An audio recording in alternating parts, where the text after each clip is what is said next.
In 1993, a young man named Mark Allan Schwarz fell to his death from a fire escape outside a building in West Hollywood. He had been trying to climb 8 stories to gain entry, and he fell and he died, and the police had questions for James Caan, who lived in the building and who Schwarz had been attempting to reach. Caan told the authorities that he and Schwarz were casual acquaintances, nothing more. He told them he had slept through the entire incident. He was never charged with anything in connection with what happened that night. And then, years later, in circumstances that produced their own legal aftermath, a woman named Lisa Roland alleged that Caan had told her he knew more about what had happened to Schwarz than he had disclosed to the police. He paid Roland $86,000 in a settlement that resolved her lawsuit without any finding of wrongdoing. The full account of what James Caan knew about that night on the fire escape has never been established, and it never will be, because Caan died in July 2022 at the age of 82, and the silence that had surrounded the question for nearly 3 decades went with him. He was a man who had spent his entire adult life in possession of more information than he released, which was in many ways the defining quality of both the characters he played and the person he was. He was born on March 26, 1940 in the Bronx, New York, the son of Arthur Caan and Sophie Falkenstein, both German Jewish immigrants who had come to America with the combination of determination and cultural rootedness that immigrant families of that generation carried. He grew up with 2 siblings in a household that was quiet and ordinary and gave no particular indication of what was coming. The Bronx in the 1940s and 1950s was a specific kind of environment, dense and competitive and physical, in ways that shaped the boys who came up in it. And Caan took from it a quality that never left him, even when Hollywood dressed him in Italian suits and gave him a character whose family had come from Sicily. He was Bronx underneath everything. He was always Bronx underneath everything. He made his name on those streets as a fighter. He took up boxing young and earned the nickname Killer Caan, which was affectionate and accurate in the way that certain nicknames are the ones that identify something real about a person that the person themselves might not have fully located yet. He was going to need that quality. He was going to need it in ways that had nothing to do with boxing and everything to do with the specific wars that Hollywood wages on people who come to it without the right kind of origin story. At 16, he was enrolled at Michigan State University, where he discovered football and pursued it with the full commitment of someone who had decided that this was going to be the thing. Football did not agree. He failed to make the team despite his efforts, which was a specific kind of rejection, the kind that arrives when you have put in the work and the work has not been enough, and which tends to produce in people either permanent bitterness or a pivot so complete that it resets the entire trajectory. He pivoted. He transferred to Hofstra University in New York, and at Hofstra, the trajectory changed in the way that trajectories occasionally change through a single encounter that opens something that could not have been opened any other way. He met Francis Ford Coppola, who was a student there who was not yet Francis Ford Coppola in the sense the world would come to know, but was already the person who would become that, and who recognized in Caan something that Caan had not yet fully articulated to himself. The meeting did not produce immediate results. It planted something. It established a connection that would lie dormant for a decade and then alter the course of both their careers simultaneously. Caan did not graduate from Hofstra. He left before completing his degree, which was the decision of someone who had found the thing he was actually going to do and could not simultaneously maintain the structure of the thing he was supposed to be doing. He enrolled at the Neighborhood Playhouse School of the Theater in New York City, where he studied for 5 years under Sanford Meisner, one of the most significant acting teachers of the 20th century. A man whose approach to the craft was built on genuine response rather than technical execution, on the principle that what happens between 2 people in a scene is more important than what either of them planned to bring to it. Caan absorbed this with the intensity of someone who had been looking for a framework that matched the way he actually experienced the world, which was as a series of immediate physical and emotional reactions rather than as a set of planned responses to anticipated situations. His first Broadway role came in 1961 in Blood, Sweat, and Stanley Pool alongside Peter Fonda. He was 21 years old and already possessed of a quality that the theater recognized before film did, which was the ability to be fully present in a scene without appearing to perform his presence. He had also, in the same year, met the actress D.J. Mathis, with whom he had a daughter, Tara. The relationship did not last.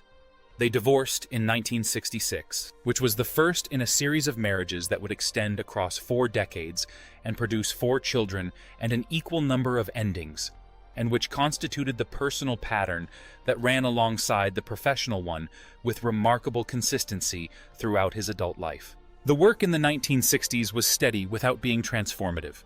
He appeared in film and television with the regularity of a working actor, building the kind of body of work that no individual credit in it fully justifies, but that in aggregate produces the industry's recognition that someone is serious and reliable and worth considering for larger things. He worked with John Wayne during the filming of El Dorado in 1966, a Western that Wayne was then considered the defining name in, and the experience produced an anecdote that Caan told for decades. During breaks from filming, he and Wayne played chess, and Caan discovered that Wayne cheated.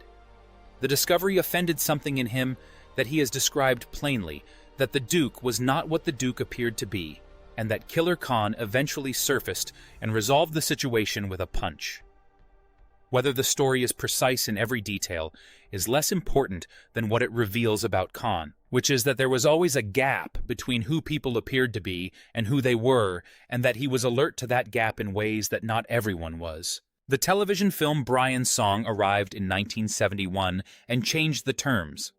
He played Brian Piccolo, a Chicago Bears running back who died of testicular cancer at 26 years old, and whose friendship with Gale Sayers, played by Billy D. Williams, became one of the most watched and most discussed expressions of male friendship that American television had produced to that point. Caan received an Emmy nomination. The film reached an audience that his previous work had not, and it established something important, which was that the physical quality he brought to roles could accommodate genuine tenderness without losing its authority. He was not only capable of menace, he was capable of grief. Then came Coppola, and the decade they had planted at Hofstra finally flowered. The Godfather was in production in 1971, and Coppola cast his old classmate as Sonny Corleone, the eldest son of Vito, the one whose temper and whose love and whose terrible judgment would produce the scene that the film is built around the toll booth ambush in which Sonny is shot more than 20 times, and the audience understands in the silence that follows that the world of the film has permanently changed. Coppola originally considered Caan for Michael Corleone, the central character, but both of them understood that Caan was not Michael. Michael is the careful one, the one who withholds, the one whose intelligence operates below the surface. Caan was Sonny, who operates entirely on the surface, who leads with the feeling before the thought has formed, who loves so loudly and so completely that the love becomes the target. Getting there required a displacement of the actor originally assigned to the role, and it required Caan to recommend Al Pacino for Michael, which he did, which is one of the more consequential acts of generosity in the history of American cinema. Because Pacino, as Michael Corleone, is as close to a perfect casting decision as the industry has produced, and it happened because Caan made a call. To find Sonny's rage, Caan did research that he understood might have consequences. He befriended Carmine Persico, the head of the Colombo crime family, with the stated purpose of observing at close range what he described as the specific quality of a man who actually operates in that world, the posture and the rhythm and the particular calm that surrounds genuine capacity for violence. The federal government noticed. There were concerns, some of them official, about what exactly Caan was doing and why. A country club refused him membership on the grounds that his associations were insufficiently appropriate. None of it deterred him. The performance required what it required, and he went and got it. The Godfather opened in March 1972 and earned $245 million in its initial release, won the Academy Award for Best Picture, and produced 4 performances, Brando, Pacino, Caan, and Duvall, that are studied in acting programs as a collective achievement that has not been replicated since. Caan received an Academy Award nomination for Best Supporting Actor. The role established him as someone whose presence in a film communicated something essential about authenticity, about the specific weight of a man who is not performing but inhabiting. He rode that establishment into the mid-1970s, and then in a sequence of decisions that he himself later acknowledged as self-defeating, turned down One Flew Over the Cuckoo's Nest, Kramer vs. Kramer, and Apocalypse. Now 3 films that between them accumulated 9 Academy Award wins. He has said he had his reasons. He has also said the reasons were not good enough. What happened in the middle of the decade was not only a series of wrong decisions about scripts. It was a compounding. The substance abuse that had been running quietly underneath the career began to run louder.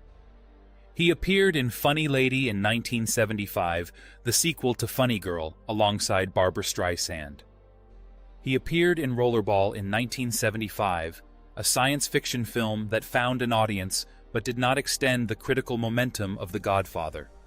He appeared in Harry and Walter Go to New York in 1976, and Silent Movie in 1976, and A Bridge Too Far in 1977, accumulating credits that kept him present in the industry without advancing the position he had earned.